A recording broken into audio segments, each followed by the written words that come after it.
Сәлем барығыдғала, хайырлы кис. Тура эфирі башлайды, қадырге елабыд, әліге.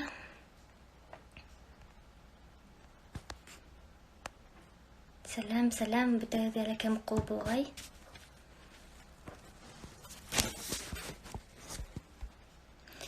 Башқұрт экономик проекты секторында тура эфирдар алып барам бетінде. Бұға қәтлем бір несе тура эфир өткергенім болды. Айхылу Янтурина Швейцариянан, оның мұнан бәд ООН, яғни Бірләшкен Милләттәр ойышмағының түрлі ойышмағылары турағында сөйлештік. Ул сөнки безнең ишеткәнегез бардыр, Айхылу Янтурина Дарлислу безнең Швейцарияда яшәүче якташыбыз һәм ООНда эшләй. Ошо язманы табып интернеттан карай аласыз. Шулай ук Тамиян Габитов менән үз эшеңезгә нинди инвестициялар табырга дигән темага һөйләштек. Шулай ук biz baş stüdyen soyuşma yetekçileri Azat Kazakbayev менән әңгәмәне, Регина театр Шаршау театрының етәкчесе Регина менән әңгәмәне безнең ашы YouTube каналында, Башкорт экономик проектының YouTube каналында таба аласыз. Бүгін Гүлназ деген қыдықай менен үткәрәгә булдым тура эфирдә. Мин уның менән таныштым Корылтайда былтыргы 2019 елда яйгәһен бишенче Корылтай булды бит инде. Шунда без Гүлназ менән таныштык. Ул Франциядә яшәй, Парижда укый, магистратурала һәм эшләп йөрү инде халыкара компанияла. Хәзер без уның менән якынданрак танышып үтербез. Хәзер мин уны сакырам.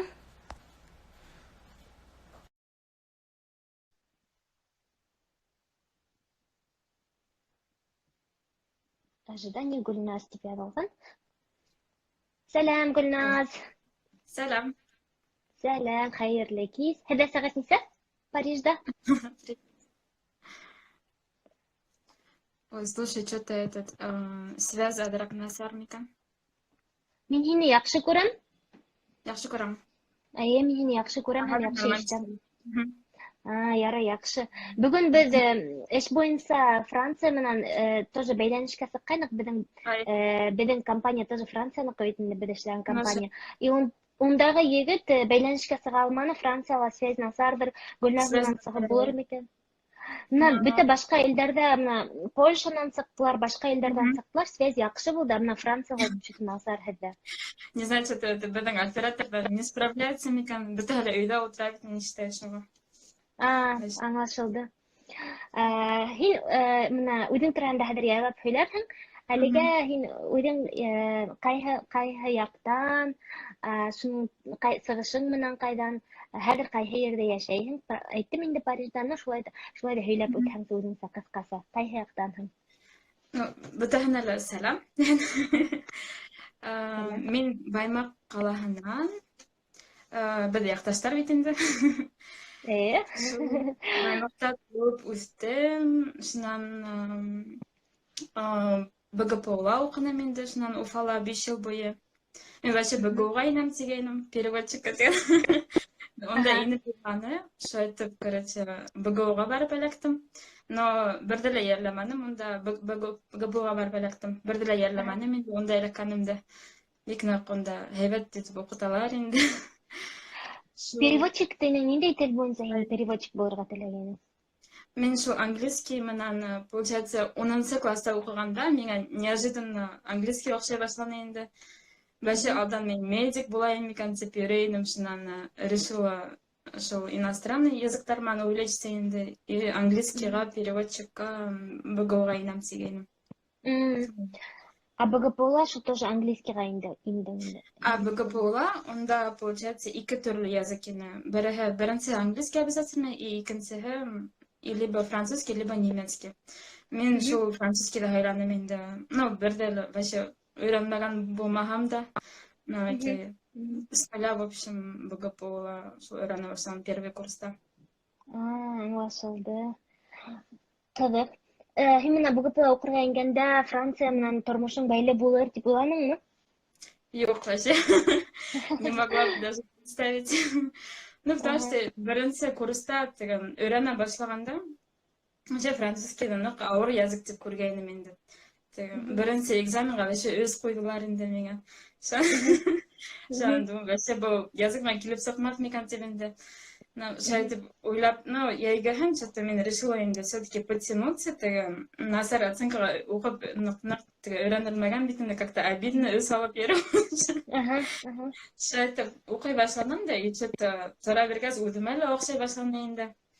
Шан нисек укыр башладың? Яйгаһын беренсе курстан яйгаһын? Ну, получается, вот бірінші курста шо, не очень сдала инде все экзамены, там, а французский бойынса шан и яйгаһын, что әсәләргә кайттым да инде, и там вакыт булгас, шо французскийдан төрле интернеттан бесплатный китаптар скачивать итеп, там упражнениялар, аудиолар скачать итеп, үҙем тыңлап, үҙем упражнение яһап өйрәнә башладым. Аңлашылды. Француз теле хәзер менә һинең өсөн ҡайһы тел еңелерәк, французмы или инглиз телеме? Хәзер уже французский намного еңелерәк. Английский бында ныҡ прям һөйләшмәйем бит инде, практика юҡ, шуға уже әҙерәк ул баҫылып бара, а французса уже уйҙар ҙа башҡа французға килә инде, иногда эштән ҡапыл ҡайтып бер нәмә уйлап бирһәм, аңлап ҡалам, что французса уйлап биргәнде. Ҡыҙыҡ. Һин Францияла хәҙер нисә йыл Парижда хәҙер? Хәҙер уже 4-нсе йыл. Получается, мен 2016 йылдың августында килдем бында. 31 август. Вот. Һин БГПОны тамамлаған йылды шунан киттеңме? БГПОны тамамлағас, онда предлагали инде магистратураға инергә. Но мне что-то прям так хотелось немного отойти микән, потому что не понимала ниндәй обязательно миңа укырга микән дип аптырап йөргән инде. В общем, хотелось әҙерәк перерыва, короче. Францияға сығып китергә булдың. Ой, тоже башҡа резко килмәне инде. Беҙгә унда килеп һөйләй торғайнылар. Шул французский факультетта, Екатеринбургтан килеп төрлө программалар тураһында һөйләй торғайнылар инде. Шам тыңлайым да, думаю, вообще миңә невозможно нәмә һәммәгә инде Сорбонна, типында французский университет һөйләһәләр. Думаю, это вообще ҡайҙа ул? А потом что-то январьға ҡарай, уже 5-нче курс уже бөтөп, пора бит инде, надо что-то дальше думать. Шән уйлайым, әллә попробовать микән дип, январьда шул Campus France дигән нигә яҙҙым инде. Campus France это получается кем французский университетка сразу Россиядан инәмти, улар обязательно Campus France дигән организацияға үтергә тейештәр. Это с государством работает инде улар организация. И шуларға яҙғайным, әле һуң түгелме тигәндә, улар әйтә, вообще бер аҙна ғына ҡалды тиҙәр инде. Ныҡ яҙар, давайте попробуйте тиң. Шан шайтып, унда 15 университетка тилгенә документтар әҙерләп подавать иттем да. И үҙем уйлайым, у меня у самой уверенности не было, что университетка инәм инде. Шан, думаю, может вообще бір йыл отдых алырға ла и просто поехать, работать нянечкой, семьяға, балаларға ҡарарға барайым икән дип уйлай башланым да. Au Pair Work дигән сайтта зарегистрировалась инде. Это специальный сайт такой, где семьи ищут себе приезжих нянечек инде. Это получается в основном студенттар, чтобы был обмен, и в то же время күп аҡса кертмәйен, бер ҡыйбатлы программа түгел, һин как член семьи йәшәргә бараһың инде. Шунда яҙылдым да, беренсе семьяға тоже запрос ебәрҙем инде, виз анкетамды тултырҙым да, запрос ебәрҙем, төрлө илдәргә ебәрҙем, Италияға, Испанияға, ҡараласын, бүген тип шунда.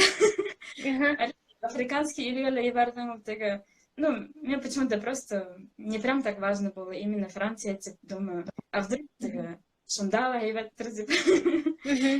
Төрлө урынға ебәрҙем да. Шаунда что-то ответ асып буманы инде отказдар tilde инде. Жайтып бар, бәтмәмә сыгыр әле типті йөреп атайын. И в один момент почти берук однала меня бір французский семья япенде. Ошо Париждың пригородынан эргәһенән. Олар сами со мной вышли на контакт, ну, скайптан күрешәйек, типа, что-то прям не дали инде шон. И в то же время кампус Францтан ответ келде инде то, что мен бір университетқа ингенмін, и ол Тулуздағы университет инде. Тулуз это Францияның югындағы бір город. Вот. И шунан анда мен ингененім тоже педагогический какой-то шундайрақ нега. Последний курс бакалавриата. Но мне туда не очень хотелось, и я подумала, что лучше в семью. Семья ман уже серьезно решила, вошла на рынок, до комментариев вошла. Что это первый год, в общем, семья приехала работать нянечками. Өлкән кешегә мейле бәләкәй балагам. Семья довольно-таки яшина. Ну, яшьте бір 42 яшь мекан әсәһем аталарына. И балалары не. Yok, обязательно hem балалар карыга килә инде. Балалар. Балалары там Лукаска 7 яшина булсакта, и Самантага 12 яшина. И улар миңа әйттеләр, что вот француз, англис саматыр һөйләшәгез, без хотим, чтобы безнең балалар англиста общались дигәндә. Улар ман англиста һөйләшәгез, дип шайтып һөйләштек та. Ну, получается, иногда и англисала подтянула, и французала. Первое время вообще только на английском общалась. Вроде бы ГПУла уже бишел бы французский виятланым, но все равно банда кигас. Бердерла француза һөйләшеп карамаган бугаз, драк не булды инде. Как-то барьер инде прям һөйләшә алмыйм, все бис аңлайм, да һөйләшә алмыйм. Аңлашылды. Менә һиннән һорайдар, унда кияүдәме дип һорайдар һиннән? Юк, менә әле кияүдә түгел. Әле укып кына йөрөй. Хәзер укып торганда һәйләр. Һин ул гаиләдә 1 ел эшләнең килеп сыга инде. 1 ел. И шул 1 ел эсендә как раз университетка мен все равно инде киләйин. Как раз университеттарга барып, онда день открытых дверей бында тоже үткәрәләр инде язган. Удам уже барып, конкретно кешеләр белән һөйләшеп, нисек бирергә, совет итеп укытучылар белән төрле университетларның шайтып, бөтеннән дә весь информация йыйдым да, и утырып досье яһап, шул подавать иттем инде ягән. Һәм укырга инде. Һәм шул 2 университетка алдылар. Бере Париж 3 дип атала, икенчесе Париж 4, Сорбонна. Башы Сорбонна ул беренче университетка бүленгән инде. Минеке вот с языковым уклоном инде минеке. И шул Париж 4-га үдем хәзер инде. Тагыла бер тапкыр әйтәле, һинең магистратура ниндәй направление специальностьтан? Международный бизнес и менеджмент. Һәм һин бында 3-нче курста хәзер укый. Магистратура булсын 2 ел укыйм. Получается, меня магистратурага алмадылар, айттылар, что мен экономиканы бердиле вообще укымагансың, хотя бы последний курс бакалавриата укытып. Шайтып, последний курс бакалавриата, потом первый год, хәзер вот 2-й год магистратура. Последний. Классно. То есть һин хәзер быел укып бетәсәң яйгәһеңме? Быел укып бетәм. Аңлашылды. Менә һин шул гаилә менән хәзер аралашып тораһыңмы? Ничек вообще ул кешеләр? Аралашабыз, намеке, ну прям не могу сказать, что тесно общаемся. Күнһәм бар бирмәй. Ну, уларга бывает, допустим, миңа тип һаман некоторые хаттар килә инде. Бында просто организация вообще любит письма посылать инде. Хагыда яши яраталар. И шул тегелендә рекламный или хаттар киләме, улар миңа әйткән, типа, вот һиңа там килде, тип, если что, можешь прийти взять. Шул шунда барганда общаться итеп калабыз инде. Или там кызыкай Саманта ул уже хәзер, ну, зурайып бара инде ул уже. Нисә яшь? 15 И ул миңа иногда смс яза инде шунда. Ну, анда бunda һөйләшәбез. Аңлашылды. Булай кыен булдымы монда шулай эшләү? Нинди кыенлыктар менә беренче ел? Нимә кыен булды Францияда? Беренче ел, ну вот все равно гайлам вообще мне хебет булдайн прям нак повезло. Нак меня тега уважать это удема вакыт берип тоже постоянно уларман буларга не просили. Тега менин вакытты тоже нак уважать это относились инде шуна нак окшаны. Но все гайламан тега бір ел бойы яшау это, конечно, тега особый такой опыт, потому что все равно ел бойы қонақ яшайын битинде. Кешінің тега үйінде. И еще біз же так воспитаны, тега, ну, кешінің үйінде, тега, мотор деп үйренің битинде, не расслабляешься инде шыға. И мен все равно думаю, что бір ел ішінде мен өзімді тега қонақ хамақадырақ держала инде. Ну, потому что өзімдің үйде хамақ не можешь расслабиться, шо яғына бар инде. А былай вообще хейбет болды. Біз бетінде тайнақ халық. Ну, шулай бар еще. Шулай. И потом қиынлықтар дегенде, ну вот этот переход, когда я, получается, поступила в университет, уже гайламынан уже пришло время попрощаться. И ну, надо было уже искать и работу, и жилье искать, вот шулах это қиын болды. И визу надо было переделывать. И визу тоже білмеймін, да могут и отказать. Шуға. Хен, то есть оны виз үден ішләні, хенің Францияла таныштарың, мына урыстар бірей, бәлки бірей шындай кішілер болды ма? Хен үден бір өден сұрап кеттің? Мен бірдім сұрап кеттім, әй. Семьяны білейін. Семьяны білейін, һәм... Ну, барман таныштым. Хем оқырға енгендерлі виз үден ерінің бекенде, бітігінде. Документарың мында виз үден ішләнің. Ну, в то же время меня ярдам еткан неожиданно ярдам еткан кісілер көп болды енді. Допустим, мен банковский карта штаттарға барғайным енді. И шында шаптыран қабыр қаймынан, қатын менен енді.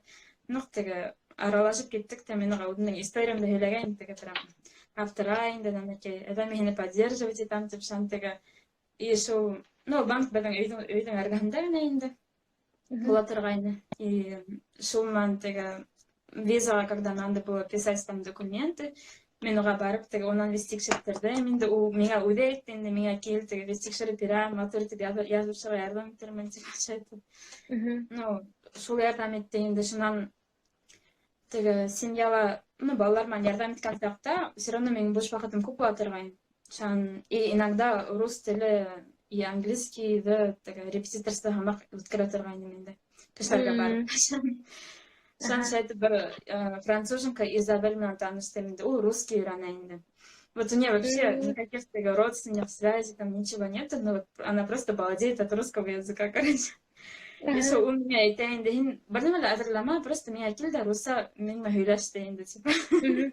И шуны дарыс хамагетип, оғай однахана бірді бара тұрғайным. И шуна, когда она узнала то, что мен остаюсь, он меня айтайын, типа, ну, айда, мне тоже ярдам етам, типа, менің ерім мактапта ішлей, мактапка на первое время ассистент болып түшті енді. Шайтып, она меня, короче, первое время на работу в школу устроила. Париждің үстінде. Класс. Бітер ярдам етерлік кішілер. Білмеген кішілер еңе ярдам етіп, ярдам қолы құрған. Она вообще меня неожиданно была енді, что столько людей помогли. И еще одақ білмейін дейтінді ол кішілерден все равно ярдам еттерге әдір болдылар енді. Классно, вообще классно. Әді, хораударга по пути ярдам етейік, так бірінші хорау Харитов арбы хорағаны, онда кеудәм етіп, екіншісі R4CV француз тілінде немеге ең қиыны деп хорай. Француз тілін өйренгенде, наверное, грамматика. Вот башқұрт тілін білігәс, кстати, вообще французская фонетика бізге яқын енді. Мне кажется, башқұрттардың произношение все равно французы хейбет орыстарға қарағанда, потому что бізде звугі бар, өтінде, ғ тоже бар. И шуға, даже мен сөйлесем де орыстар сөйлескені французскеден айрылайын. И қиынлықтар тарихында, наверное, грамматика, потому что олардың вақыттары көбінде түрлі там прошедший, давно прошедший деген хамақ или прошедший, но долгий, но английский хамақ, но еще көбірек. Тағы көбірек. И особенностары көп инде, исключение вообще. Типа правила ошылай, но бында шулай. Ага. Шулай тип теге Ага. шулай инде инде башка индерге бис. Аңлашылды менә без француз компанияһында эшләдек. Без башкара һөйләп үтәм, менә кем безне тыңлай, бер Гөлназның охшаган, ул да международный халыкара компаниялар эшләй. Мин дә халыкара компаниялар һәм безнең төп офисыбыз, төп баш компания Франциялар безнеке. Һәм немец безнең компания, секрет. ой, мин һиңа арыктан гына әйтергән дигән. Исемне әйтеп тормам. Хәзер бу эфирга зур компания инде һәм уның төзелеш буенча һәм бөтә әле без француздар инде, безнең менеджмент, бөтә руководительләр француздар инде. Мин беренче тапкыр улар белән аралашканда француз акцентын аңлавы кыйнрак булды. Чөнки улар моны кызык кына итеп сөйләшәләр. Иң кыйны, английсә һөйләшкәндә француз акцентын аңлавы иң кыйны инде. Мәсәлән, безнең коллегалар менә поляктар, бөтә әле еще ниндәй там итальянецлар да весь аңлавы рәхәт, әмма французларны кыйнрак. Адактан өйрәнеп китәһең. Вот. Шуңа до такой степени үзенең телен ярата, теге О, да. Улар менә яратмыйдыр. Үзләрен яшьтәр менә булай английсә һәйбәт беләр, әмма өлкәннәр үзләренең телен ныграк яратып, инглизчә һөйләшергә яратмайдар. Такой. Менә әйттең бит инде, безнең башкорт теле охшаган типин бердә Бангладешта башкортча һөйләшеп утырайым, мин Лилия апаймен инде Санкт-Петербургтан телефонда һөйләшеп утырайым. Безнең урыс егете Шамилдә һорай инде. Ул французча һөйләшәме ул дип һорай инде. Г дип һөйләшкәч, шулай дип уйлаган инде. Башкортча һөйләшә дип. Урыс егетен шайтып аптыраган. Халитов РБ, бу егет һинкәведәме дип һорагайны. Шул язган.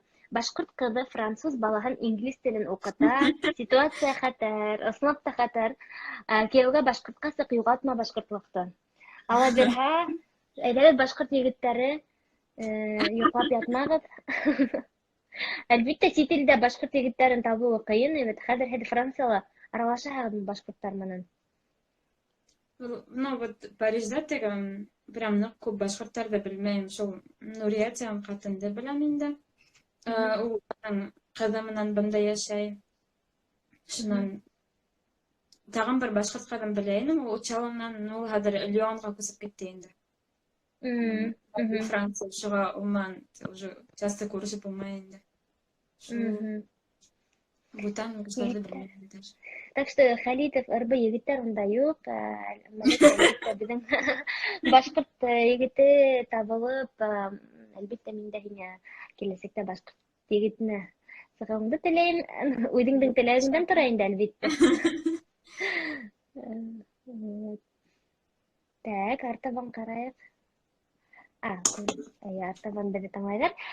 Былай беренсе тәьҫораттар һинән Франциянан, Париждан, һәм шул тәьҫораттар һәм үҙгәрҙеме? Хәҙер нисек уйлайың? Тәүге тапҡыр нимә уйланың һәм хәҙер нисек? Впечатление имеется в виду, да? Впечатление. Первое впечатление. Наверное, да, потому что беренсе ваҡыт мин теге метро булған городта йәшәп өйрәнелмәгән бит инде. Мне казалось, что особенно метро төшәң, нигәдән ҡурҡыныс була торған, теге темный, весь ябыҡ. Ну, Парижда нимә бар, бында метролар ныҡ таҙа түгел инде. Мин Москваға барып аптырап ҡайттым, бында так чисто, так вообще широко, урын күп, ә бында вообще улай түгел. Ҡайында? Москвада. Метро вообще миңә оҡшаны инде. Ә бында улай түгел инде. Еще ул ваҡытта метроға вообще өйрәнмәгән дә булмағас, теге Пленсик була торған. Казалось, что еще теге Париж, ну, такой город мечты, тип килдем да. Бында килеп төшһәң, теге прям. Бер 2014 мартта 2014 йылда, как раз 26 мартта, по-моему, беҙ Парижға килгәйнек. Миңә шул 5 йыл үтте, мин һаман әлегә Францияға барғым килмәй. Бәлки икенсе тапҡыр. Минең коллегаларым Санкт-Петербургта әйтәләр инде. Санкт-Петербургта айталар инде. Нисегинде инде Францияга баргың килмей. Ну, вообще, ике-үч тапкыр барһаң, былай гашык булаһың тийләр инде. Франция беренче тапкыр, күп кеше беренче Я тапкырдан согласна. гашык була алмай тийләр. Вот. Шуңа мин һине Спасибо, аңлайм. что... Беренче тәэсираттар ысынлап та һин уйлайсың, ошо таза, матур калага киләң, анда шундай халык, метрола кешеләр йоклап яталар, анда матраслары менән үзләренең, ну, шундай ощущение бар инде. Ну, хәзер белмәйм ничек, ну, 5 ел Ну, элек со шулайны. временем, же, хадр дошло, наверное, меня вот основное восприятие, наверное, изменилось. Это все как часть Парижа, хамак воспринимает, типа, Ай, это нормально, тиган хамак уже. Ну, шло шулай. это мне, это мои дорогие, нормально. Шулай инде. Да. Хадр уже Ай. родной урон хамак инде. Уже одак килмей Мгм. шагас. Мгм. Һин менә һине турист дип күрәләрме или уже күреп торалармы? Ошонда яшәгән кеше икәнеңде или менә турист һәммәгарак уйлайдармы? Ничек карайдар? Ну, төрлесе була, вот, кайсы бір урынга барһам, теге, особенно где много туристов, допустим, ну, бында магазиндар бар такие, где, теге, ну, туристтар көп йөрөйүнде. И шунда, допустим, йөрөһәм, мен тоже теге сразу миңа английский һөйләшәләр. Шуңа мен теге французча отвечать һәм уже аңлайларын, типа, ладно, Мгм. всё.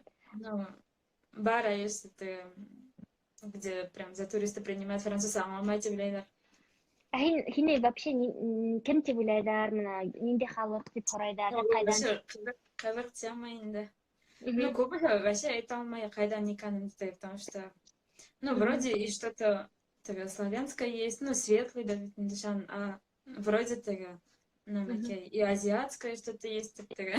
Мгм. Мгм. Ну, Мгм. қайбір кіші казашка деп ойлайынды, кімдір Мгм. Молдавия деп айтқандар да бар, Молдаванка деп, Ага. Монголия деп те айтылар, Мгм. шу, ну, Һи- окей. Башкортстан дип аңлатаһыңмы? Кайда Әйе, шул урынлашкан? теге нәмәкәй. И таки һәрбер кешегә Башкортстан тарафында һөйләйм, то что Мгм. я из России, но тыйм да башкаларда башлый. Шулар Ага. аптырап тыңлайлар инде. Ну, Ага. Башкортстанда белгән кеше, Мгм. но теге иногда бывают вот такие, видимо, эрудированные, начитанные люди, Мгм. теге башкирка деп айтсам, теге, тидарин, типа, я знаю тидарин, им вообще теге, ондай кишилерге Мгм. аптырайм, потому что, ну, мало таких людей, чтобы вот обычный француз знал, кто такие башкирки, мен вообще теге, кубанып кетем инде башкирттар кем экенин билһәм. Мгм. So, Ысынлап та һирәк күренеш. мгм. Һинең Но мен күҙең реально йәшел? уйлыйм инде. А? Мгм. Һинең күҙең Күҙем, йәшелме? яшерәк. Ну вот шуға ысынлап та Азияла, Европала һиндә бар, конечно. Хәзер һорауларға яуап. Сорбонта уҡыу нисек?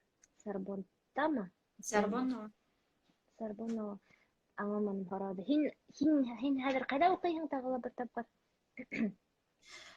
Шул Сорбоннала Париж Мгм. 4-й тиран университетінде. Мгм. Вообще официальный исемі Сорбонн университет. Но еще Мгм. еще есть, допустим, вторая Сорбонна. Онда право уҡыйҙар инде шул юристтар онда саға. Вот. Аһа. Ну, уҡыу һиңә нисек, оҡшаймы? Был оҡшай, эйе. Мгм.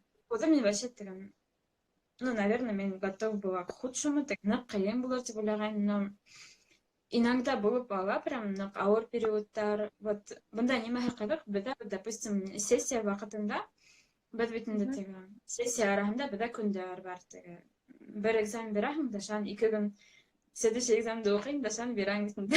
Мгм. Мгм. И Мгм. шул көндәр бар икәнен белгәс, алдан уҡымай сәйрәйең бит инде. Ну, Мгм. бывает такое же Бындағы иногда. һымаҡ. Аһа. Мгм.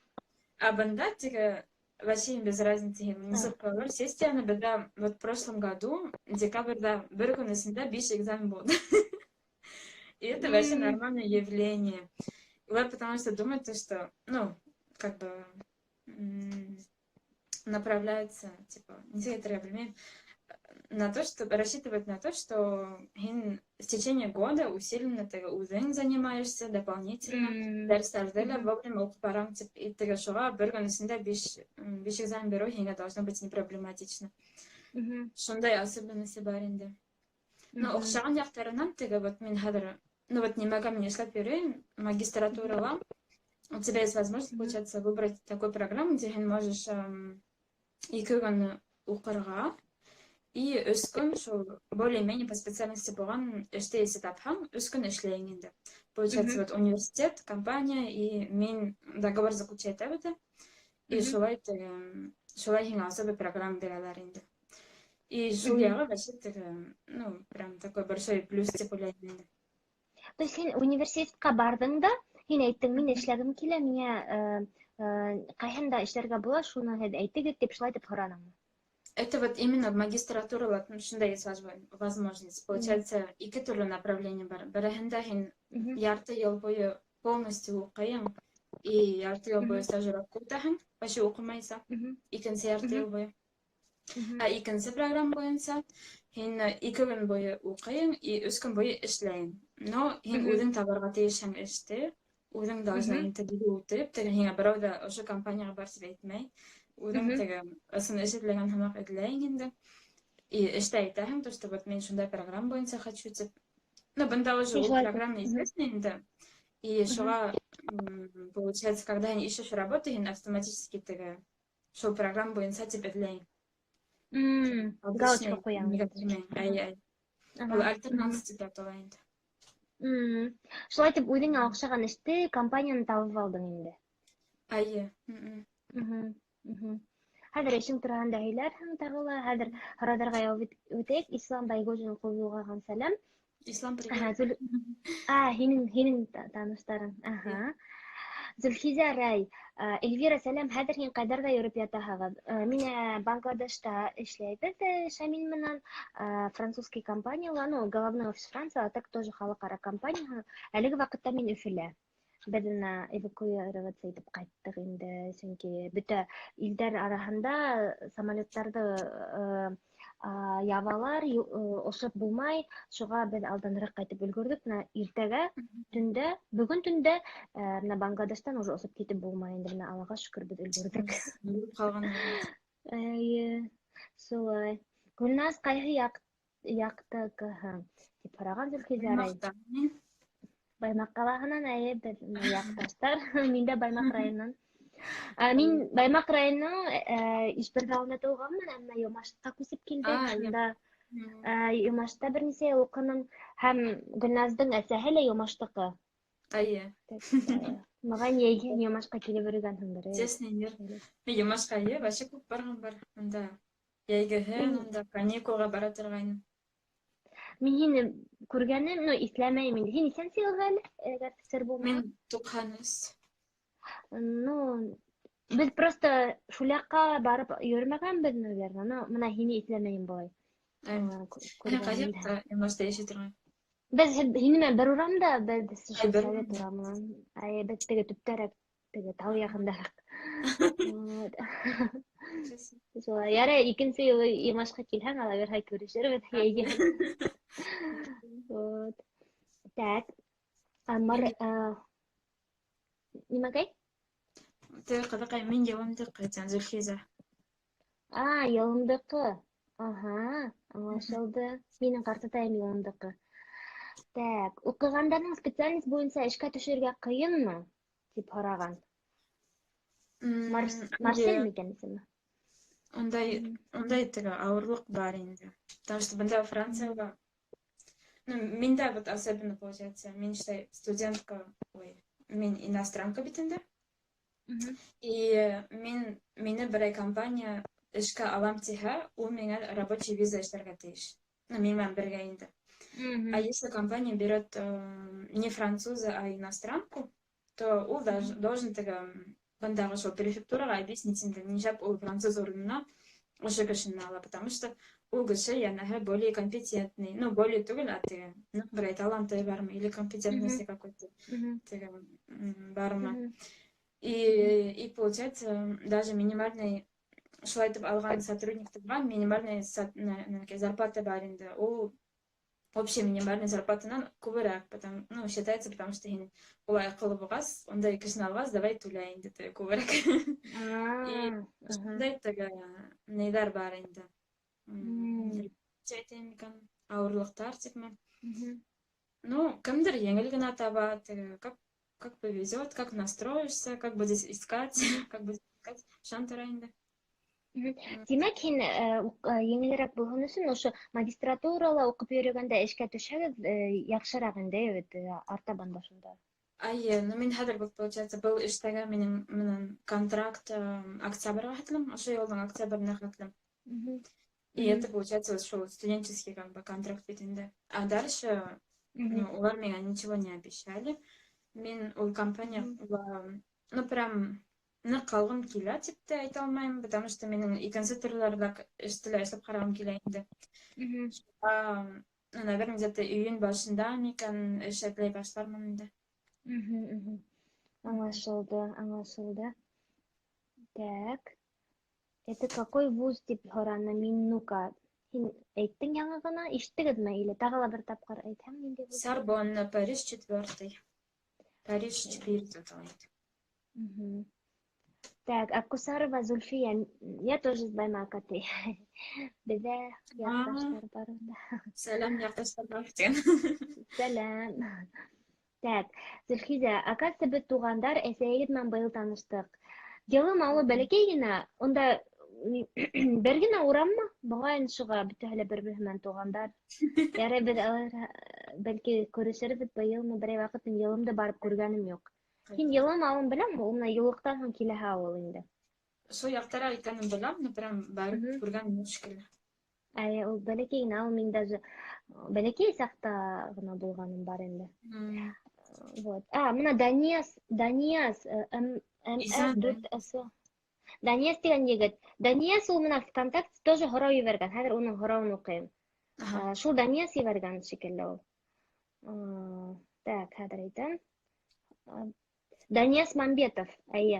Помогло ли тебе знание башкирского языка в изучении французского? И говорила ли ты на башкирском языке с французами? Какая у них была реакция? И уға менә Венера Юламанова тигән бер кытыкай яуап язган. Французы спокойно реагируют на иную, отличную от своей речь. Они осведомлены, что в мире много людей, говорящих на разных языках.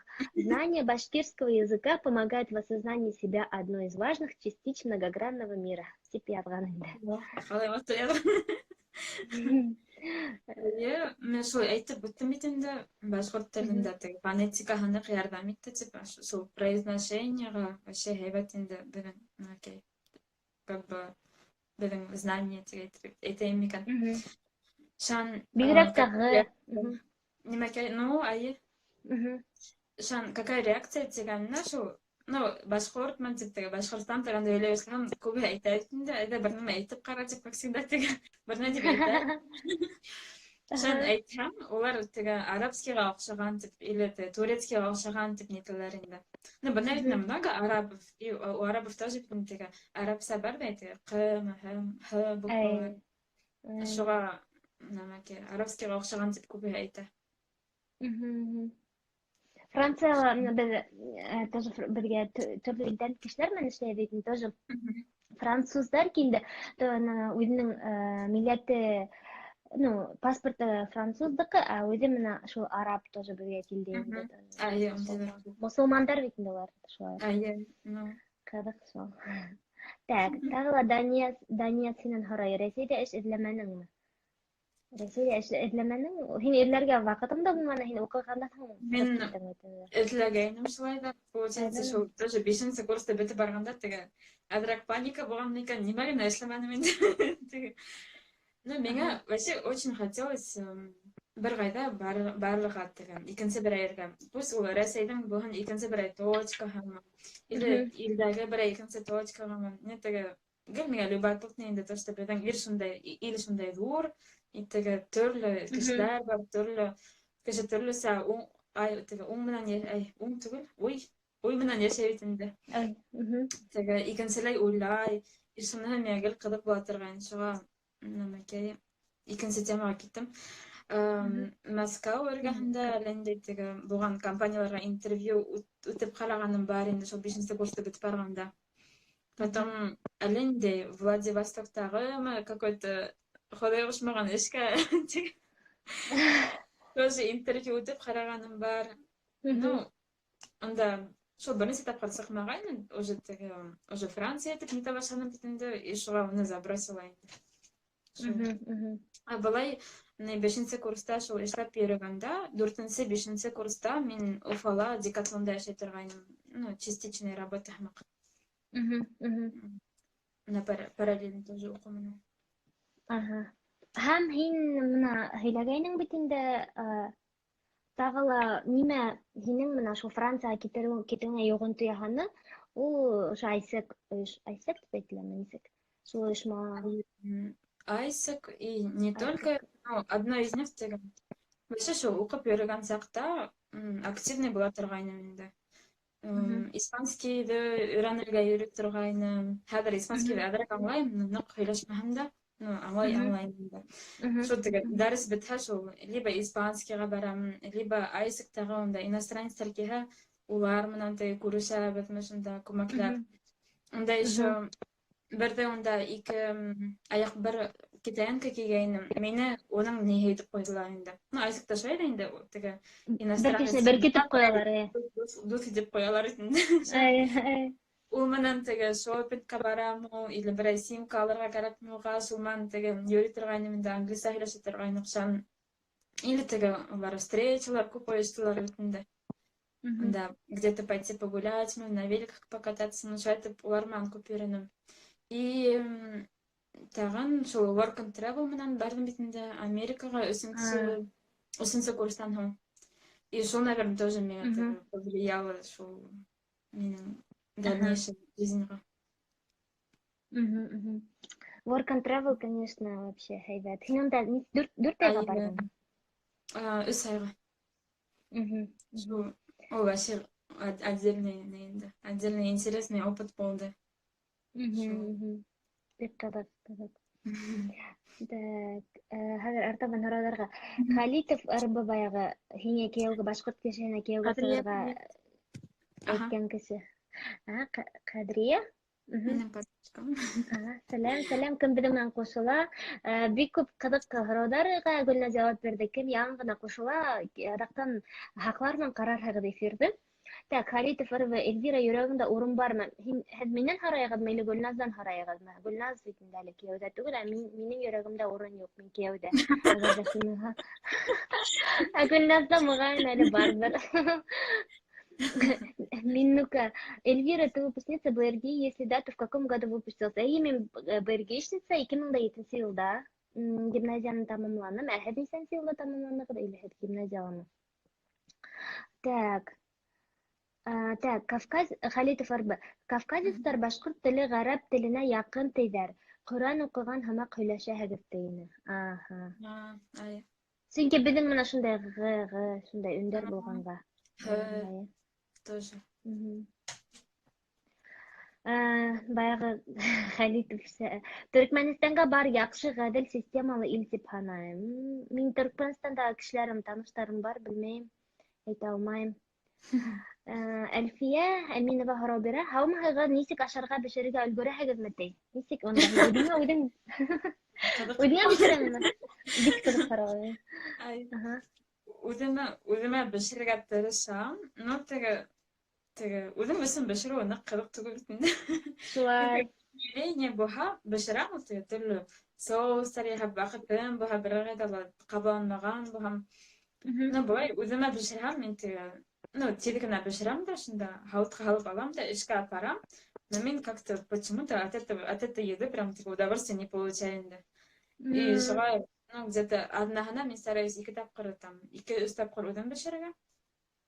Там университетта беҙ вообще арзан инде ашау, шуға этим я пользуюсь, университетта ашайым. И шул эштә булған саҡта, ну, пятница беҙ обычно команда менән или дуҫтар менән эштәге коллегалар менән теге берәй елгә ашарға барабыҙ инде, эргәләге берәй ресторанға.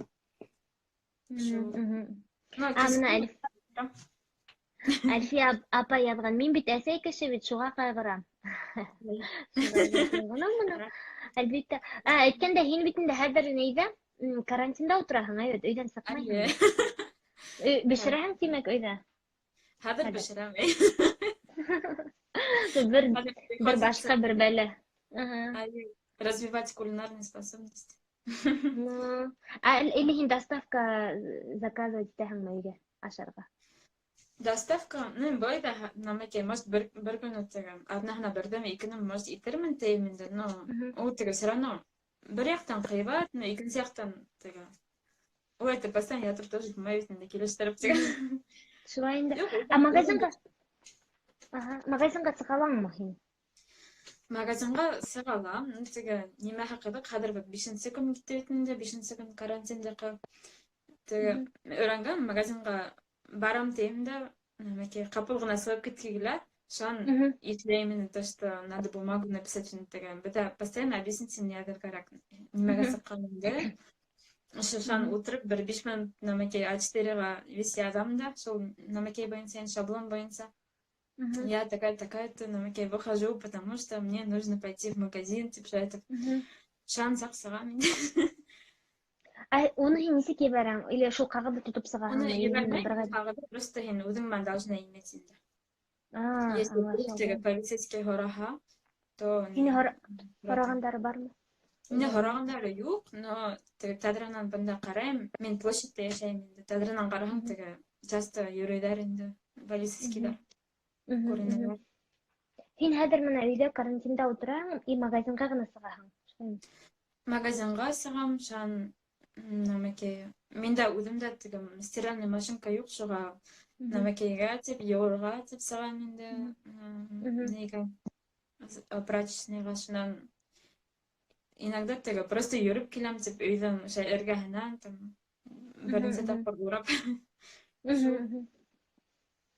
Бер ай Нисәнсе поводтағы көн? сығам инде. Нисәнсе көн ултыраһың өйҙә? Хәҙер, вот 5-нче көн уже. Һеҙҙең бөтәһе лә эштә, шулай итеп, бөтәгеҙ лә карантинға ебәрҙеләрме? Эштә бәше, беҙ, получается, беҙҙең офиста примерно 500-600 кеше, 500, наверное. И бөтәһе лә карантинда, кроме там президентов, которые, ну, беҙҙә бер нисә нәмәкәй бар инде, вице-президент, президент үҙе бар, улар вот йөрөйҙәр инде. И уҡыуҙа ла шулай уҡ. Уҡыуҙа, был аҙнала беҙҙең пары вообще отменили, паралар булмай, эштә булабыҙ тинеләр инде. И получается, мен шул өйҙә ултырып эшләнем инде, аҙна буйы. Икенсе аҙнала, понедельник, вторник, дистанционно үткәрергә тейештәр дәрестәрне. Аңлашылды. Әгәр артабан һорауҙар, стипендия нисек Францияла? Стипендияға йәшәп буламы, тип һорай. Стипендия, минеке юҡ стипендия, мин нишәптер, шуны үҙем дә уйлайым да, мин нишәптер стипендия берҙе лә биреп ҡарағаным юҡ инде. Но беҙҙең группала стипендия алған кешеләр бар. Былай һәйбәт кенә бирәләр ул. Где-то бер 700 евроһы бар микән? Шулай инде. Но минең теге постоянно эш булды инде, шуға теге үҙемде үҙем обеспечивать итер шул мәктәптә эшләнем бит инде, потом где-то 1,5 года магазинда эшләнем, полулюксовый такой магазинда инде по выходным. И хәҙер был эштә бит инде, шуға хватает на себя. Ну, 700 евро для студенттар өсөн, ул һәр бер студент өсөн түгелдер инде, яҡшы уҡыған студенттар өсөн, әйбәт. 700 евро. Бикә һәйбәт тә инде хәҙерге курс менән беҙ менән сағыштырғанда бигерәк. Нормально, но теге, но Париж өсөн ул әҙерәк тәғәҙәрәк инде, если теге ни булмаһа. Шул 700 менән Тулыһынса йәшәп булмай, но тулыһынса йәшәп булмай инде ул аҡсаға. Ну, нормально. Так, да, мин 2016 йылда гимназияны тамамланым, аңлашылды. 2016 йыл яңыраҡ ҡына инде. Так, привет, һинең был иптәш ҡыҙың яҙа, тип яҙа мына, Сам, ул һинекеме? Адрия, привет. Айы. Шулай. Хәҙер мына тағы ла бер тапҡыр уҡыуың тураһында әйтеп китәйек. Әгәр дә кемдер менә Францияла уҡырға инергә теләй икән һәм шул үҙенең аҡсаһы түгел, бесплатно, то есть француз или түләй бит инде, государство платит, получается. Вот. Ниндәй шундай бер программа аша индең, бит шул программа аша инергәме или нисек, нимә эшләр кирәк? Получается, если находишься в России, то әйтем шул обязательно кампус Франс аша подавать итәргә кирәк. Французский вообще бөтә университетларда бесплатный. Бында бар университеты, есть бизнес-школа. Бизнес-школалар бөтәһе платный. Онда бер 3000-дән 14000-га барып китәргә может ежегодная плата. Еврога. 3000 евро, 14000 евро хәтле. А университетлар бөтәһе бесплатный. И шул кампус Франска, получается, обращение хәмәкме уларга звонить итеп тә һорашып була, улар Екатеринбургта бар. Россиянең берничә городтарында бар инде. Шул уларга звонить итеп, һорашып, сайттарында ла карарга була. Россия үзенең ия башла инде. Күп университетлар требует определенный уровень знания французского. Ниндейдер университетларга какой-то, білмеймін, но некоторые факультеттарға можно инде чисто английским инергә. Там, где обучение ведется на английском, олай тоже можно. И шул университетка бирәм инде. Уларга бәлки беренче ел француз телен өйрәнә, шундайрак бармы шундай программа? Француз теле өйрәнү программасы тоже бар. Күп университетларда. Параллельно. Амна һиңа общежитие бирмәнләрме һәдә, онда нимә юкмы? Һин үзең квартирада яшәйсең. Общежитие тоже бар, но опять-таки күп кагы бирергә кирәк инде. Ода көтү. Франциялы бәшә кагыда нык ядаталар прям. Теге булган yerдән кагыды алып кил. Кагыды барабызын, онда тагын берничә хат җибәрде. Шулай виз теге связаны инде. Эми оны бәшә яратмайм инде. Ишеп теге общежитие мен даже не подавала. Теге үзем бернә табып яшәрмен әле. Ну, общежитие не просто инде булай. Хәзер һин квартирала яшәйсең инде үзең түләп. Мин бәлки генә студияда яшәйм. Получается, бында вот элекке өйдәрдә, вот ошо обычный французский домды представляешь, мне такой. Шул матур гына өйдәр бездә. И крышаһында теге тәдәрләр бар да, бәлки генә тәдәрләр. И шунда элек нидер яшәгән инде. Прислугалар яшәгән элекке замандарда. Ну, где-то до 60-х годов, микан 70-х, может. Шунда гел элек прислугалар яшәгән, и хәзер ул өйдәрдә весь раскупили. Теге хәзер юк инде такой теге прям прислугаң эргәндә яшәп атмый инде. Өстә квартирала. Шуга хәзер ул шул бәләкәй генә студияларда весь раскупили, и шул студентларга или там провинциянан килгән яшьләргә там сдают инде. Обновленный һәм караганда. Булай просто Франциялы не бит инде, вис нимә борынгы йорттар бит инде. Вис борынгы. Прям яртылар инде улар булган. Элеккенә менә хакларга. Матур. Ну, кайһы бер Францияга килгәндә, отельдәр бигрәк инде борынгы кайһы бер отельдәрдә бuna Франциягә бараһыгыз икән, отельдәрне нык карарга кирәк. Потому что кайһы берләрен бигрәк нык унда хәтта постель даже борынгы булырга может. Ну, менә Испанияла мәсәлән отель заказывать итәһең икән, хакы бер үк, но Франциялы шул хакка һин насар отель буласак. Шуга вот мин шуны белеп калдым инде что Франциялы отельне бигрәк нык һәйбәт итеп һайларга кирәк икән. Испанияла борынгы өйдәр булмас, бөтәһе яңа, таза, шулай нәмәкәй, свежий инде получается. Вот. Так, Мөхтәсәрова Айгүл, Эльвира был кызың, сәлам типлаган, сәлам Айгүл. Эльвира был кызың йөзе таныш кем ул? Был кыз Гөлназ Шагибалова, Франциялы укый, яшәй һәм магистратурала укый инде. Таныш булырга мөмкин, бәлки ул БГПУла укыгандыр. Әгәр дә һез БГПУла бәлки күрешкәнһегездер. Бәлки. Баймактан Балкавакай. Бәлки беренчек күрешкәнһегездер. Мине күп кеше шулай таныш дип әйтә ул. Вот нимәгәдер по жизни теге белмәгән кеше мине таныш йөз дип әйтә. Это может... Һинең менә шундай бер кемгәлер оҡшаған һымаҡ, менә был һинең йөҙөң минең бер иптәш ҡыҙыҡайға оҡшаған нейҙә. Мне постоянно Питерҙә. шәт әйтәләр, шуға мин это не удивляюсь. Парижда ҡыйбатмы йәшәргә тип һорай. Даниял һорай. Ну вот, жилье на кыйбат инде Парижда. Вот мен, получается, Париждан, ну, такой близкий пригородында яшәйм. Менде вот бер 5 минут хатадан күрәтермен, бер 5 минут атлаһам, уже Париж дип һанала инде. Но менде считается пригород, и вот мен яшәйм инде, менде 11 квадратных метров, менің студия очень маленькая. Шул 11 квадратных метров өсөн, беҙҙең аҡсаса мин 35 мең тирәһе түләйем инде. 35 мең рублей.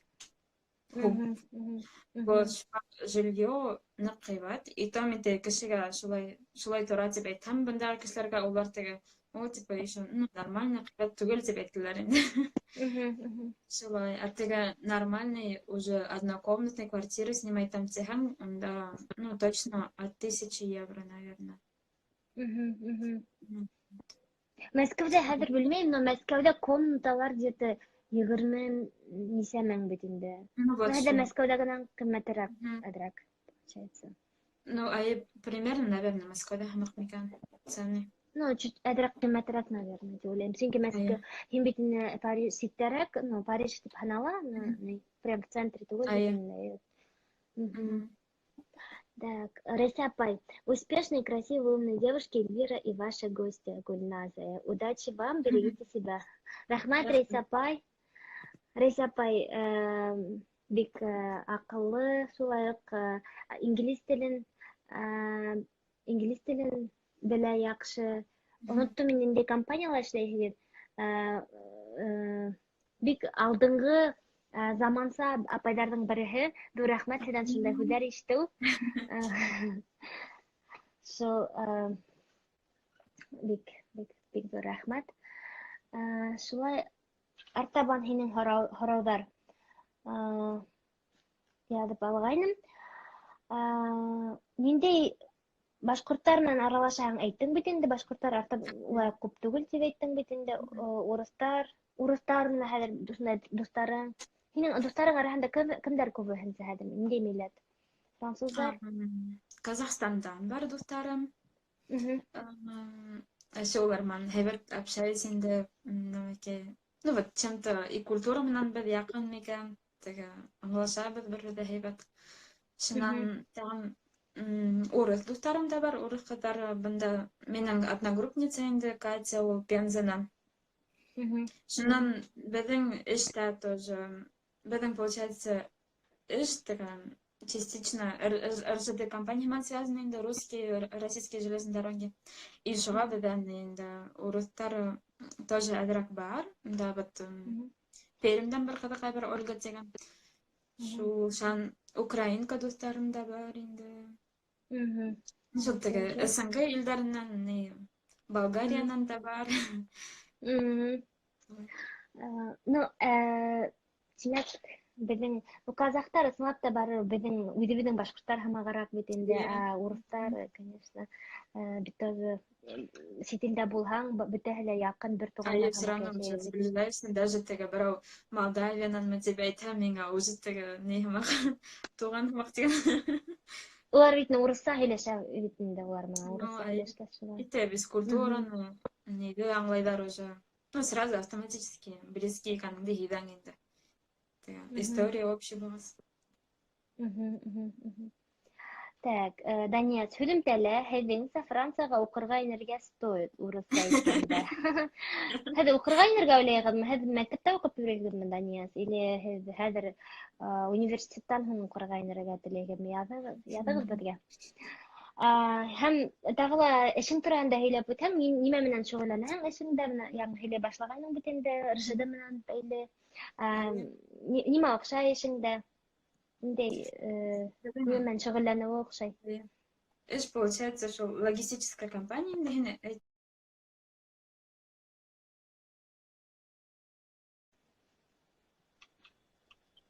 Сәләм, Гөлназ, тағы ла бер тапҡыр. Һин эшең тураһында һөйләй башлагайның, 1 сәгать үтте, шуға эфир өҙөлдө, мин уны һаҡланым. Кем ҡарамаған, ҡарап өлгөрөрһөгөҙ. Ваҡыт шабыт. Ваҡыт тиҙ генә үтеп китте, эйе. Һин эшеңде яңынан һөйләй башлаһаң?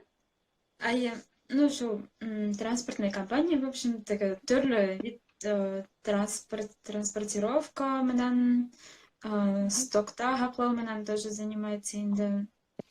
Получается, беҙҙә и водный транспорт, наземный транспорт и воздушный тоже бөтәһе лә бар инде. И шул мен, получается, шул компанияның штаб-квартираһында эшләйем, коммуникация отделында. Мен ассистентка булып эшләйем инде покаға. Беҙҙең вообще отдел занимается коммуникацией, кемдер занимается внешней коммуникацией, допустим, все, что касается беҙҙең реклама, или беҙҙең турала берәй статья сыҡһамы, или беҙҙең турала берәй нәмә яҙыр кәрәкһәме, улар бит шуны эшләйҙәр инде. А кемдер занимается беҙҙең шул командала внутренней компания менән, внутренней коммуникация менән. Получается, ну, компания бит инде ҙур, ул 47 илдә бар. И шуға надо, чтобы все как-то вместе держались, постоянно көн һайын берәй новости публиковать итеп, төрлө интервьюлар яҙып, яңы берәй нәмә сыҡһа, или информация сыҡһа, бишуны көн һайын яҙып барырға тейештәр инде. Шул, мин ассистентка булып эшләйем, минең нәмәкәй менеджер, ну, босс, она получается как вице-президент инде, по коммуникациям весь шул компанияның вице-президенты. Шул менән күп эшләйем инде, уның һиңә әйтем, төрлө неожиданный запростары була. Шул последний момент берәй неожиданный вообще Ходай ошман нәмә һорағанбыз. Допустим, ваҡыт ул Америкала инде, шул эш буйынса командировкала, ишан миңә ята инде, Гөлназ, миңә Индияға виза кәрәкте инде. Мен вообще визаны еще никогда не делала, ну, ладно, тинем да бында вис һорашып, вис ниндәй документтарын уң таптым, яһай башланым инде. Ул әйтә, мне нужна, до такого числа инде. Ул, получается, уже 4 көндән уже осырға тейеш. То есть 4 көн эсендә виза яһарға тейеш. Ну, слава богу, мен яһай башланым, но, слава богу, отменилось инде, она решила не ехать, потому что мен думаю, что я бы не успела. Шунан, ну, төрлө ҡыҙыҡ проекттар да була инде, допустим, бер коллега менән беҙҙең компания йыл һайын проводит конкурс среди своих сотрудников на лучший проект инде. Лучший проект, который можно развивать внутри компании. И шул еңеүселәргә беҙ должны организовать какую-то интересную поездку берәй илгә инде, берәй илдең филиалына как бы. И шул, получается, вот был ваҡыт беҙ Чехияла хотели провести. На хәҙерге ситуация мы не знаем, но беҙ начали понемногу готовить все равно. Шул Чехия, получается, вис юлдарын уйлап, вис гәрмән һөйләшеп, төрлө ресторандар менән берәй развлекательный нигә барһалар, уны ла вис һөйләшеп, вис яҙып, нигә, ну, четко вис үтергә тейеш инде. Шул бюджет менән тоже занимаюсь, беҙҙең отделдың бюджетін, фактураларҙы вис үткәреп, анда, получается, допустим, ҙур компания булғас, нимәһе әҙерәк минус микән, ну, связьдар күп инде, бер генә фактураға һин должна был департаментҡа барырға, шунан уны подтверждать итеп, икенсеһенә, шулай, ну, шундай әҙерәк йүгереү күп инде. И шул бюджетты бис ҡарап барам, потому что, ну, беҙҙәге сотрудниктар, улар күп сотрудничает с другими компаниями, и артыҡ биреп ташламаһындар, или вовремя вис ебәрһендәр, өсөн вис ҡарап барырға кәрәк инде. Эшең бик ҡыҙыҡ, төрлө яҡтан, финанс менән дә шөғөлләнәһең, организация, мероприятие, виза менән дә шөғөлләнәһең, документтар, ҡайбер саҡта тикшерәһең, документтарҙы как юридик самооборотта. Бөтә яҡтан да киләсәктә ҡулланыр өсөн бигерәк файҙалы. Опыт өсөн тоже һәйбәт булыр тип уйлайым инде. Әлбиттә, ныҡ кәрәк буласаҡ был нәмәләр. Хәҙер шундай, иң башта шундай нәмәләр, ҡыйынлыҡтар булһа, аҙаҡтан еңелерәк була бит инде. Бик ҡыҙык. Дания, сиҙа. Тоже БГУла тарихсыға икенсе курста укыйм, француз телен өйрәнәм, француз мәдәнияте Ого. оҡшай, шуға магистратураға уҡырға теләгем бар. Ну, Аңлашылды. Бигерәк белеп килгәнһегеҙ, белеп был тура эфирҙә бигерәк файдалы булғандыр тип мгм, өмөтләнәбеҙ. Хәҙер менә бер һорау яҙҙы. мгм. Инстаграмда тоже шул һорауҙы уҡыйым да. План действий, как правильно его составить для переезда, с чего нужно начать, тип һораған инде. Әйтә шулай ул кеше бында юҡ шикелле. Пастила Букет Флорет дигән кеше. Мин уйлауымса, ул хочет сит илгә нисек күсеп китергә, беренсе нимәнән башларга тип һорай инде. Әгәр дә һин сит илдә уҡырға теләйһең икән, мәҫәлән, һәм эшләргә. Синнән башларға. Мгм. Білмеймін, мне кажется, самое важное күңелемді асық тұтырға. Вот шо самое важно, потому что мен вот даже когда уезжала, может быть, не прям так готова была уже дуртил банда яшәргә, әллә не самый чемодан тотып китмәнем бит инде, но у меня внутри было такое, то, что мен ко всему готова, кешеләр общаться готова, если вдруг что-то не получится, ну, план Б там принять или кире кайтыргамы, икенсенә эшләргә лә готова. И шул яктан, или, допустим, вот башымда минең гел бар инде, то, что выход гел бар тип даже если миңа юк тиһәләр дә, икенсе бер ердән барып, кешеләр менән һөйләшеп, икенселәргә китеп, намазны сыгар була бит инде. И мне кажется, самое важное это вот шул внутренне быть готовой. Потому что акса ягынан, ну, бында беренче тапкыр киткәндә, я помню, Сейдар адрак акса бердән инде бер буквально 30 мең тирәһе булган микән, семьяга яшәргә барганда, на всякий случай тибенде. А дальше уже все равно үзем выкручивалась бит инде шул репетиторство биреп, ну, үткәрепме. Или ами оны әйтмәнем, мен получается, семьяма эшләгәндә еще бер фотограф менән эшләй торгайным. Ассистент булып, модный фотограф менән. В общем, ул разные фэшн-журналдарга не үткәрә торгайны инде тегән. Ну, фотосессия яһайда, и шул журналдарга ебәрә. Оның фотографиялары Vogue'та публикация иткән булган инде. И шуның ассистенты булып эшләп йөренем дә, и он вот даже когда публиковались его вот эти фотографии, которые мы вместе делали, ул шунда минең исемде тоже язган инде шуга. Хәзер там интернетта иногда сыга бер какой-то модный магазин, и минең исем тора инде ассистентка фотограф. Классно, вообще крутая история. Намәкә шуга күңелемдә асык тотып, там, если готовы выкручиваться, действовать, как-то зарабатывать, уметь, шул самое важное, наверное. Һәм бөтә кыйынлыктарга әзер булырга кирәк. Ая. Мин һинең менән оҡшағанмын, мин тоже Санкт-Петербургка сығып киткәндә кәсәмдә 2000 генә ине. Һин сит илгә сығып киттең, конечно. Һәм шулай уҡ мин тоже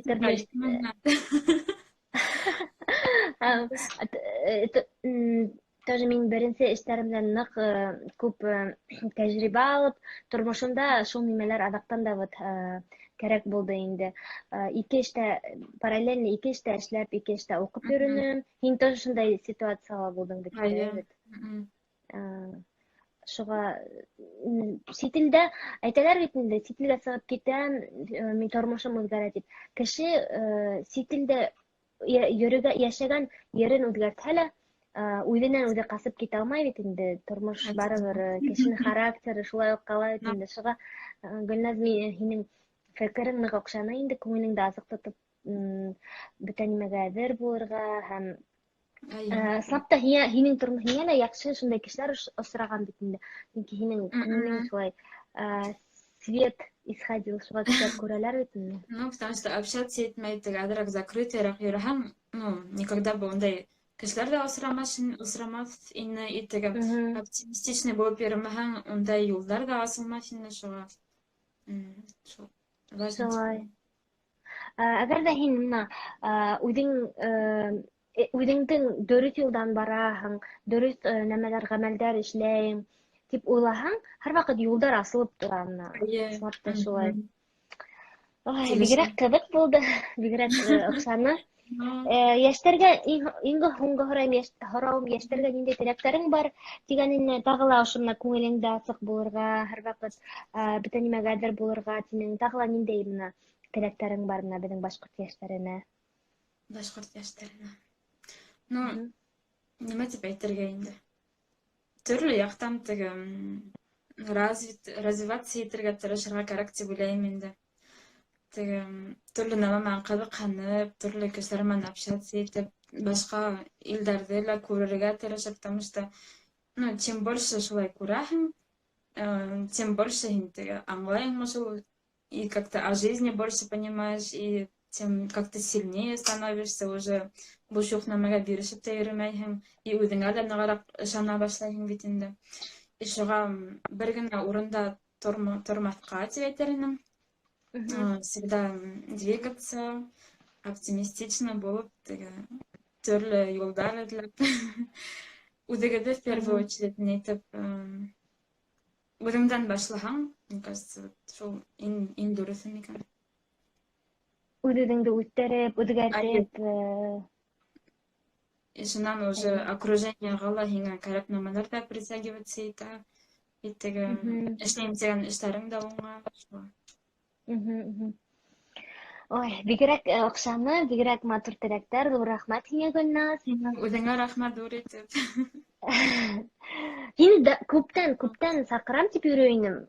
Башымда шулай мин йәш була инде, берәй нимә уйлайым да, оҙаҡ уйлап йөрөйөм да, һаман эшләмәйем дә, шунан һуң шулай бер ваҡыт ултырдым да, ҡана тиҙерәк яҙаһарға ату. Башымда күп, 1-3 ай, наверное, уйлап йөрөнөм һинең менән осрашыуҙа эшләргә, даже күберәктер ҙә бәлки. Сөнки беҙ Гөлназ менән Башкир Гоп тигән ойошмала аралаша, бөтә донъя башҡорттары, беҙҙең чатыбыҙ бар, Инстаграмда Башкир Гоп тигән бар страница, шунда яҙылығыҙ. Беҙ шунда Гөлназ менән аралашабыҙ. Һәм мин шунда һине яҡыныраҡ белдем бит инде, ҡоролтайҙа танышһам да, ҡоролтай быйыл йәйгеһен булған. Һәм шул уйҙарҙы күптән йөрөй инем, Аллаға шөкөр, менә интернетың да эшләне, һеҙҙә карантин булһа ла. Ҡурҡҡайныҡ Гөлназдың интернеты эшләрме тип. Айып, тамашта, тәһәле өйҙә ултырғас связь насыр.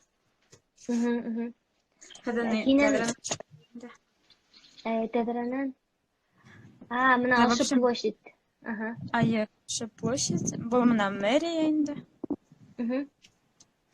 Ана унда башня тора күренә микән?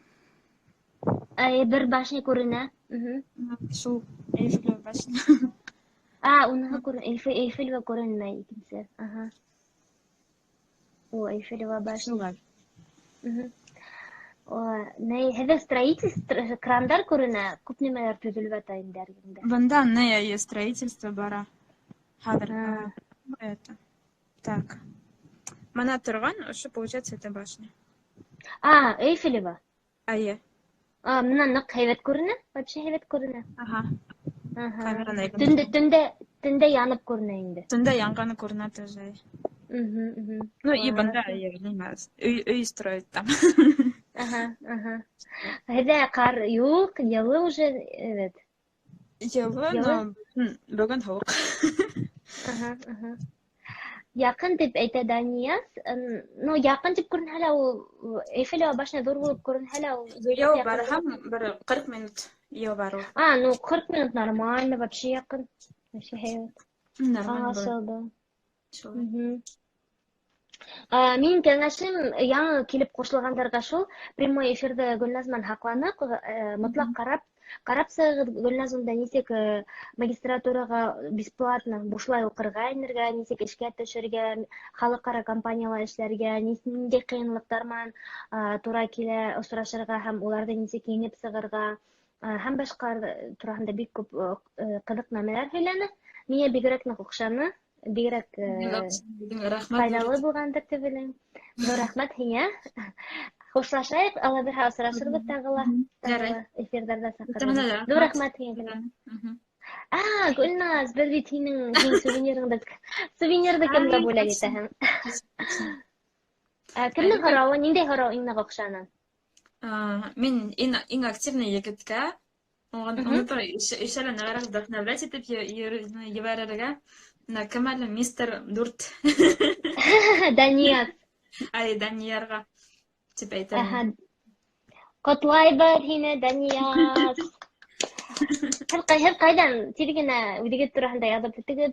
Данияз, моны кем белмәй, ул бик күп кызыклы һораулар бирде. Теге беренче хакланган тура эфирдә. Ул икенче курста БГУла тарихчыга укый, француз телен өйрәнә һәм киләсәктә бәлки француз телен өйрәнер өчен һәм Франциягә укырга барырга теләй. Шуңа күрә ул бик күп кызыклы һораулар бирде. Һәм ул әйтте, язда уның өчен файдалы булды дип. Зур рәхмәт Ислам Тәгъзимовна. Һинең ошо тура эфирың бәлки кемнеңдер тормышына йогынты яһарга мөмкин киләсәктә. Ошо безнең бүгенге тура эфир. Сибай калаһынан ти. Бигрәк шәп. Сибайдан. Сибайдан тимәк, һин Башкортстанга, Сибайга кайтканда, уның Баймакка кайтканда күрешә алаһың инде. Әйе. Әле Гөлназ, Францияла касан кайтырга уйлайһың Башкортстанга? Мин менә Аллага шөкер Франциянең февральдың башында кайтып өлгөрдем икарнага. Хәзер вообще яйгәһем августта может кайтып килермен дигәнем, но белмәйм инде ничек булыр. Айта алмыйм. Ну вот августта һин Даниясыннан ала алаһың. Бүләгеңдә яки үҙең Францияга алданрак барһаң, белмәйм. Ситуация коронавирус менән нисегрәк булыр. Шулай. Dur рәхмәт. Dur рәхмәт. Тагы ла рәхмәт. Үзегезгә рәхмәт, Данияс, актив катнашканыңа. Хәзер һине һүндерәм. Пока-пока. Так. Dur рәхмәт. Тагы ла бер тапкыр. Бөтәгезгә лә. Хәзер ошо тура эфирде мин һуңнан хаклармын да, безнең YouTube каналы бар, Башкорт 2.0 дигән проекттың. Ошо YouTube каналына һалырмын. Кем әгәр дә таныштарыгызга күрһәтергә теләйсегез икән, кем өчен бу тура эфир файдалы була, әйтә алаһыгыз, шунда таба алаһыгыз бу тура эфирде. Зур рәхмәт, кем безнең менән булды. Артабанда һуңгы мин карантинда тоже утырам бит инде. Шуңа алдагы көндәрдә тагы ла төрле сит илдәрдә яшәүче безнең якташларыбыз менән очрашулар үткәрәсәкмен. Шуңа безнең менән бергә булыгыз. Киләһе очрашканга хәтлем.